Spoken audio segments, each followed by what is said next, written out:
So in response to questions of this kind, what you have over here is basically calling cards or visiting cards or the kind of introductory cards which we all have from our universities. The people over here will often, several groups have actually printed it. And what this says is Jhuggi Jhompadi Welfare Association Society. And what it refers to is the fact that they have registered themselves as a welfare society under the Registration of Society Act, and that it has an address, and on top of it, it says, unity of labor, Zindabad, which is long live the unity of labor. Shanty town, Zindabad, who knows what that means, which means, long live shanties, which is not what the idea is, not that they should long live, but that, that this is a temporality in a certain sense, in which for the last 50 years, they have been living in an unrecognized colony, which for various purposes also is a recognized colony, but in the kinds of modes of recognition that I have just described.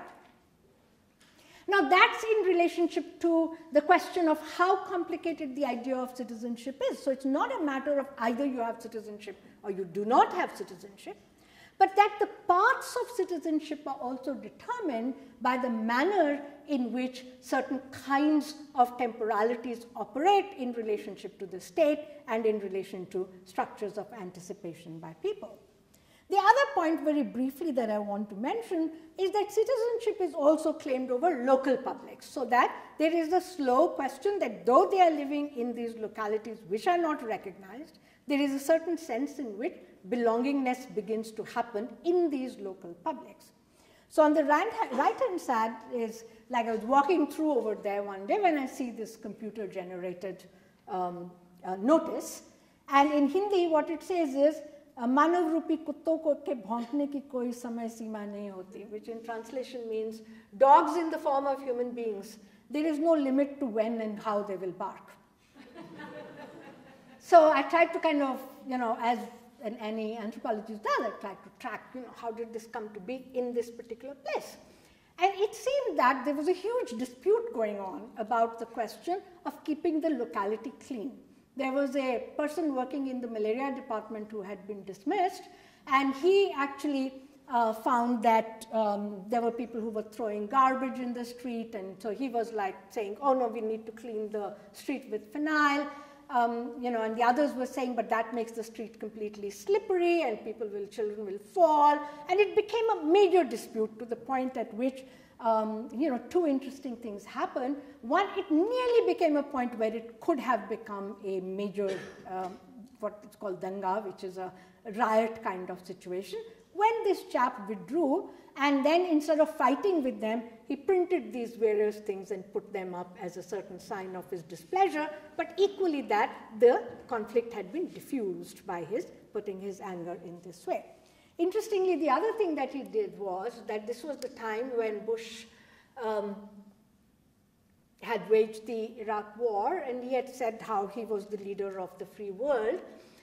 So he heard this on this color television, and he was very inspired by the fact that Bush had said that he was the leader of the free world.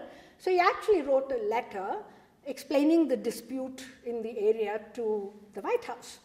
And he of course got back a response saying, dear Mr. So-and-so, the president is extremely pleased to receive your letter, and in time we will be writing back to you, right? So he then became like somebody, for one group, a celebrity, and I asked him, why did you send it to President Bush? And he said, well, he had gone and also put these notices on the Supreme Court, hoping that some judge will take notice of it, but nobody had taken notice of it. So he said, well, he said he was the leader of the free world, so he has an obligation to come and settle the dispute here. That takes me to the fact that citizenship is also a certain kind of imaginary, right? So that in many ways, there are some people who said he's mad. Does he really think that the president of the US is going to come over here and settle this dispute? And others said, who knows, because sometimes indeed they had gone to the High Court and put up these various things on how they were being evicted, and a very public-minded judge had actually stopped and asked them to go get themselves registered as a society, and then she would be able to take it up as a public interest petition. So, in a certain sense, it's when I said that there is a certain kind of gambler's faith, of course, people can lose completely, but there are occasions when you might also win a certain kind of citizenship which animates a lot of these kinds of activities that I described, and which is not visible from above at all. From the outside, you saw the house. If I showed you all the garbage and all the sewage, you would say, and it is a terrible place from that perspective. But it's also a place vibrant with the imagination of how they can be citizens of the country and how they can be citizens of the world.